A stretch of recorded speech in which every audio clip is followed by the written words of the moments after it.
Добрый день! Сегодня распаковываю еще одну посылку из Франции. Заплатил я за содержимое 22 с небольшим.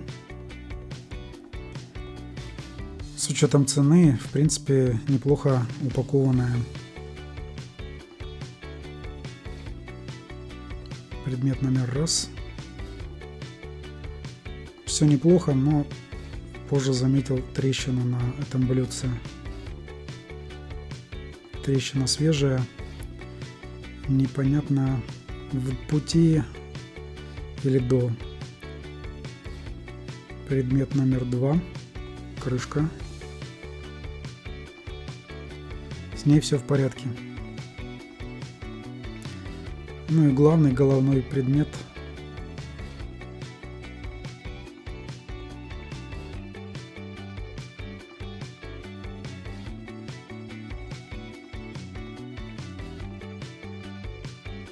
Обычно, если цена посылки невелика, то упаковывают очень плохо. Здесь же упаковано, в принципе, очень даже неплохо. И вот он, наш головной предмет. С ним все в порядке. Он целый, без трещин, живой. В дороге не пострадал. Давайте посмотрим на эти предметы поближе.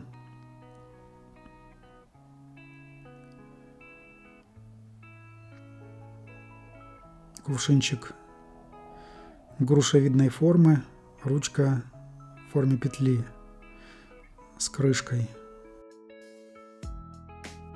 Блюдечко шестигранное. Полихромная роспись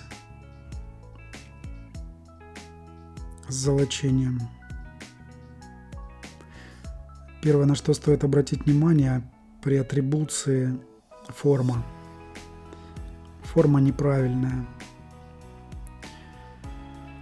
Я буду сейчас крутить ее в руках, и видно хорошо, что форма гуляет. Она такая, как будто винтом скрученная. Второй момент — это глазурь. Здесь хорошо видно. Она чем-то напоминает корку апельсина. Такая ребристая, как рябь на воде. Это те дефекты, которые были присущи предметам тех лет. И эти дефекты не единственные, которые были. Есть и другие.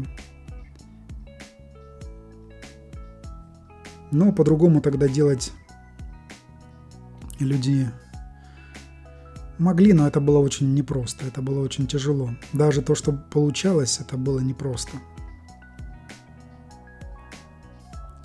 А с учетом тех процессов, это был настоящий подвиг делать то, что делали они.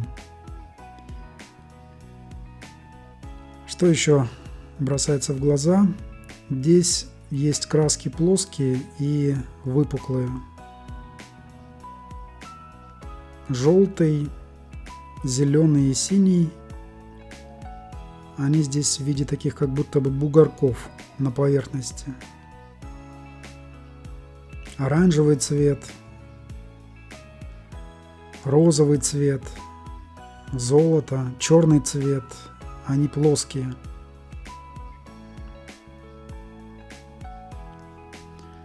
О золоте, наверное, стоит отдельно поговорить. Во-первых, важен цвет золота. Он отличается от современного золота. У него такой цвет медовый, что ли, лимонный.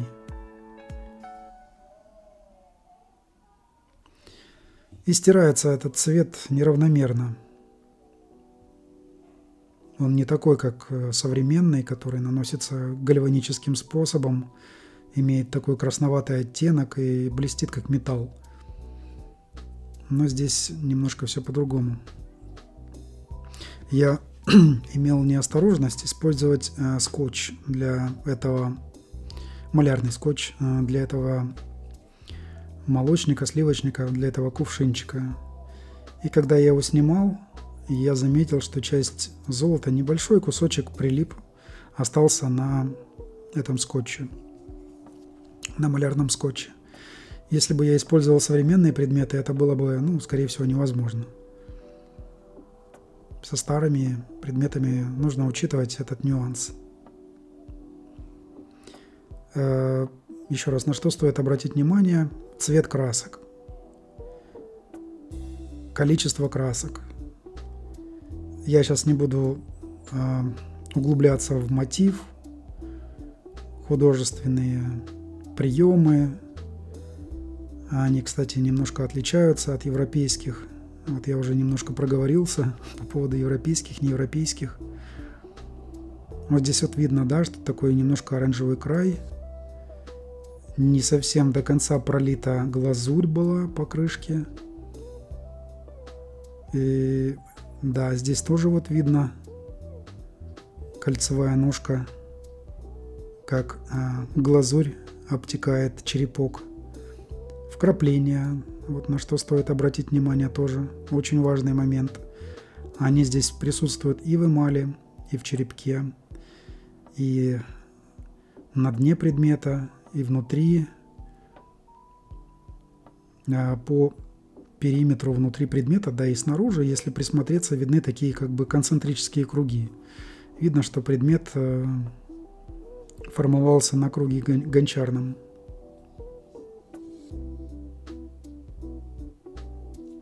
Толщина стенок у кувшинчика сильно толще, чем у блюдечка.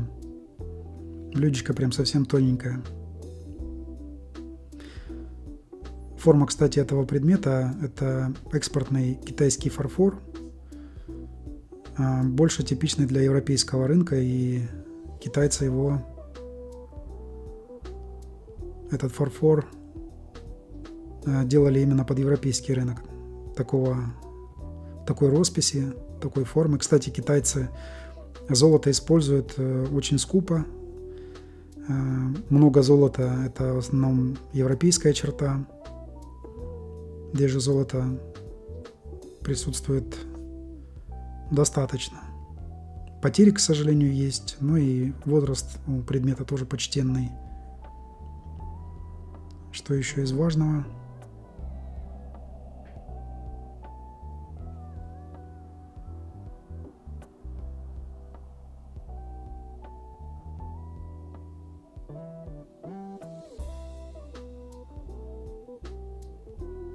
Ну и, пожалуй, все.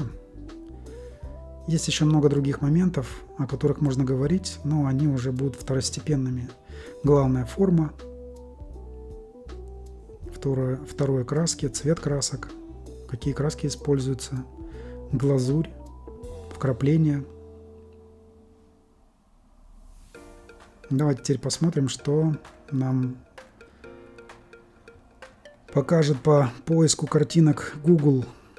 Я ищу больше по форме, чем по мотиву, по понятным причинам. Это ручная роспись, она всегда уникальная, поэтому, естественно, я ничего не найду. А вот форма может повторяться. И вот один нашел вариант похожей формы, да, такой же формы практически. И второй.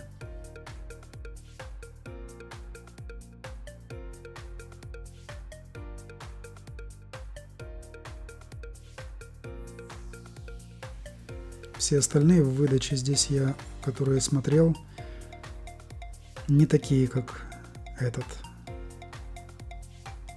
Что-то было похоже, но все же не оно. Еще один вариант я нашел позже в одной из книг. Давайте начнем с этого предмета, с этого ресурса. Это известный старинный антикварный дом, основанный еще в конце